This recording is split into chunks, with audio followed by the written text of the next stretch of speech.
Game masters that are listening to this, does any of this sound familiar? Have you ever wanted players to remember specific details about the world you've built? Have you ever wanted them to be more proactive about their adventuring and set goals for themselves?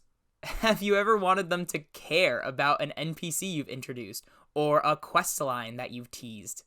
If so, then you're like most game masters I've ever talked to, including myself. And for most of my game mastering journey, in regards to those things, I found myself spinning in circles. No matter how excited I was running a dramatic or seriously toned game, every single time the story would devolve into silliness and shenanigans. Then I tried a new tool that revolutionized my approach to world building and engaging my players. And it led to a shift in how my players chose to prepare for each session. Today, we're talking about developing a campaign reference doc for your TTRPG of choice. Let's get into it.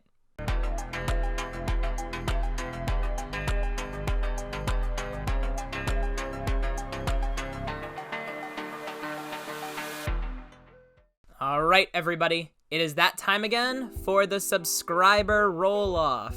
I'm gonna roll this dice for an influence check.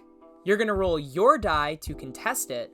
If you roll lower than I do, my influence action goes through, and you become a new subscriber to the channel. All right, let's see this go. Whoa! So that was a nat 20 this time. So unless you also rolled a nat 20, welcome to the channel.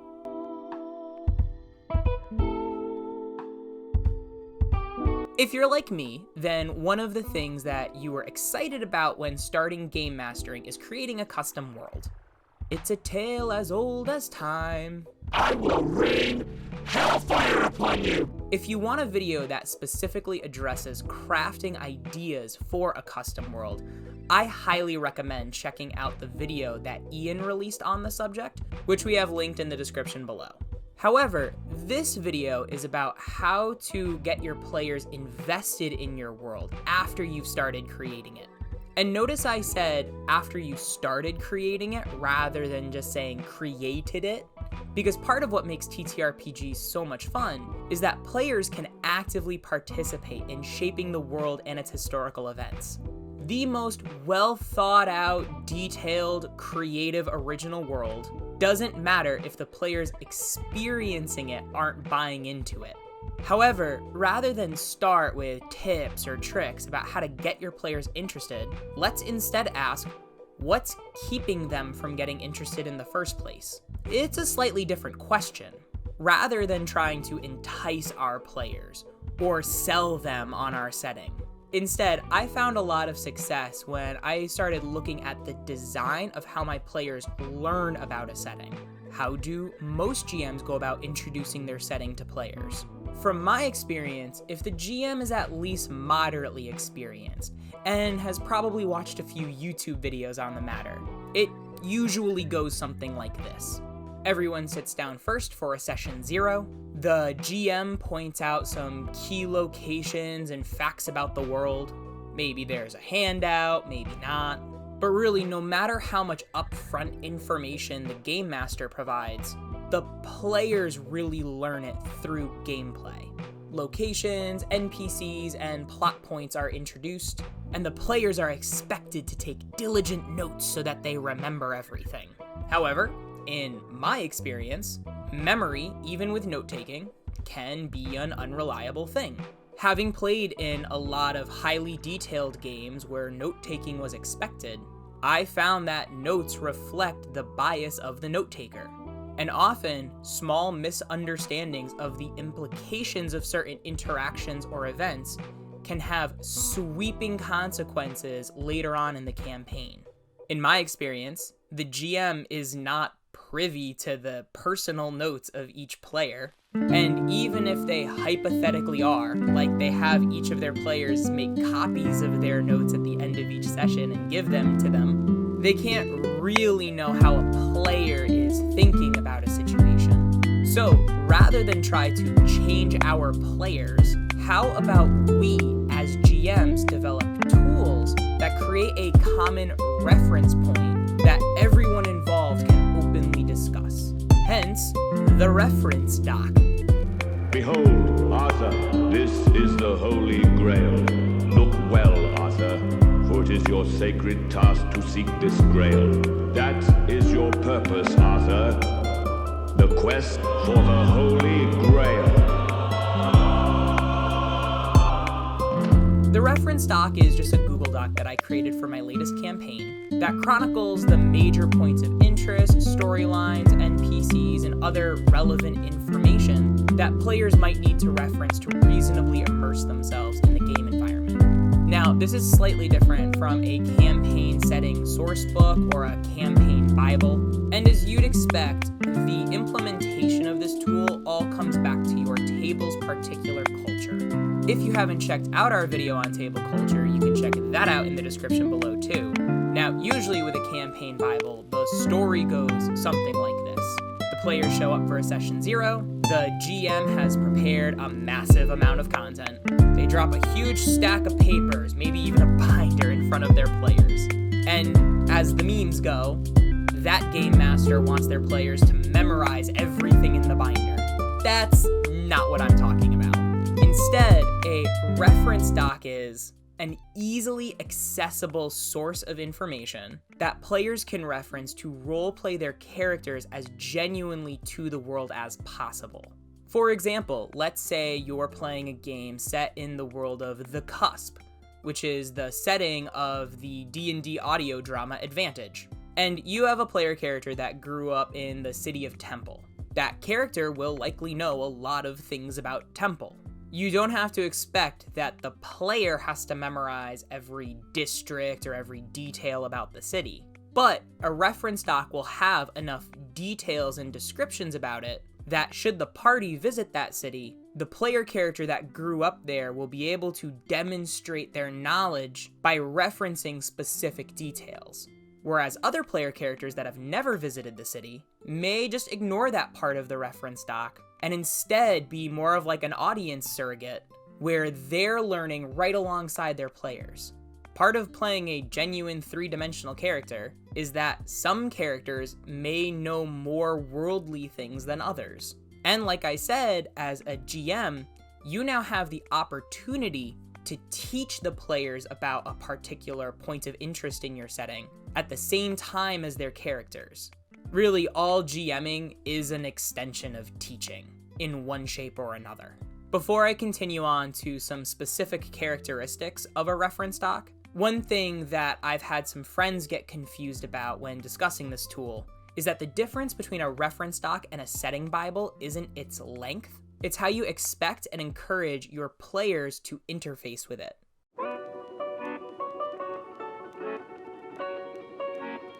So next, let's actually take a look at the reference doc that I created for my latest campaign. Like I said earlier, a reference doc is really just a Google Doc that I let my players view, which is important because I don't want them to accidentally delete or change anything. And the reason I use Google Docs is it's just a platform all my players are familiar with. I could easily see this also being a Discord server or something similar. However, this little decision exemplifies the first trait of what I think a reference doc should be: accessible. When creating a tool that you want your players to engage with, accessibility is your top priority. The more hoops they have to jump through in order to use a tool, the less likely they are to engage with it. So likewise, if most of my players were most comfortable using Discord, that would be where I would store this information. Actually, it's kind of interesting. When I play TTRPGs now, I actually recommend that my players have a device with internet connectivity available so that they can play with the reference doc open. But John, this document is 90-something pages. What's the difference between this and printing out a binder for my players? Speed. It's just speed. As you can see here on the left-hand side, each of the doc's different sections are just a click away. Which brings us to the second very important trait: organization. Like Ian said in his dungeon crawling video on presentation matters. A reference doc is only as good as it is easy to reference. On top of being easily accessible, the doc needs to be well organized, and easy to sift through. That's why I'm such a big proponent of headers, because again, if my players need to find specific information quickly, all they need to do is click on the section and it'll bring us right to it. The more that each player realizes how easy this doc is to use, the more likely they are to use it. And as they see the same information over and over again, they'll learn and internalize the lore and events of your world more and more.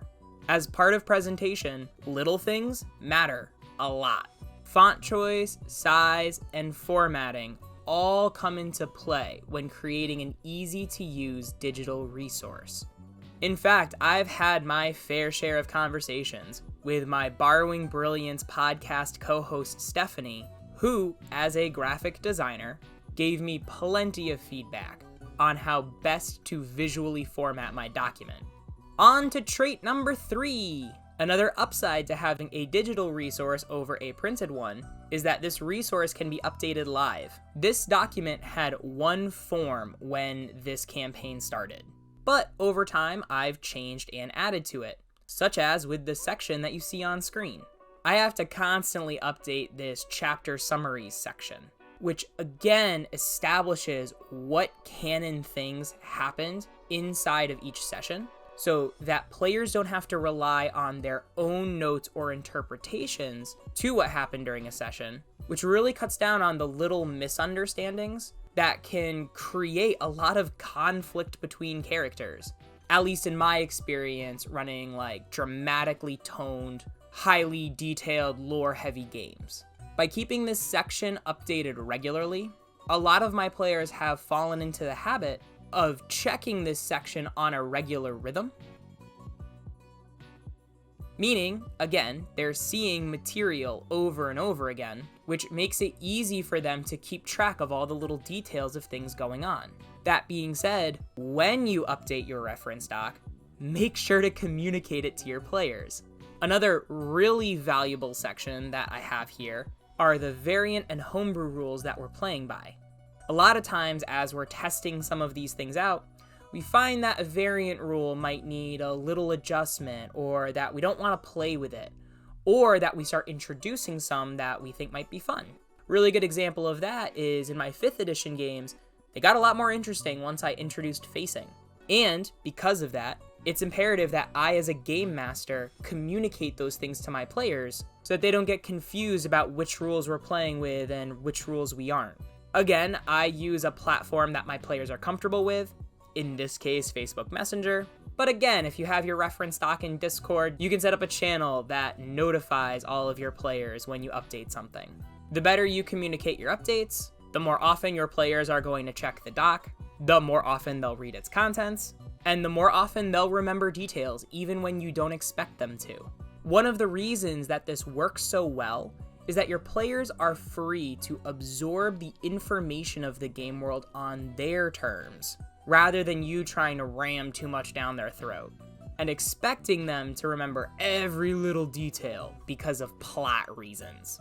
The last thing that I discovered that I found really helpful is that it's called world building because you're not expected to build it all at once. I think a lot of GMs struggle to really get their players immersed in their world because what they do is they construct an imaginary space in their head and then try to drop their players into that space, as opposed to slowly and methodically over time building the world inside of the imagination of their players. And like building anything, careful, well thought out construction over time is going to yield the most stable results.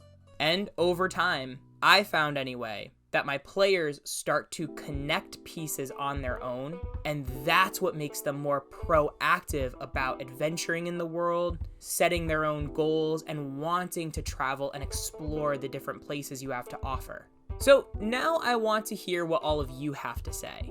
Does this sound like a helpful tool for your world building needs? Or does your table's culture prioritize different things? Or have you come up with your own alternative tools to get to the same goal? Let me know in the comments down below. And have an awesome day, everybody. Bye-bye now.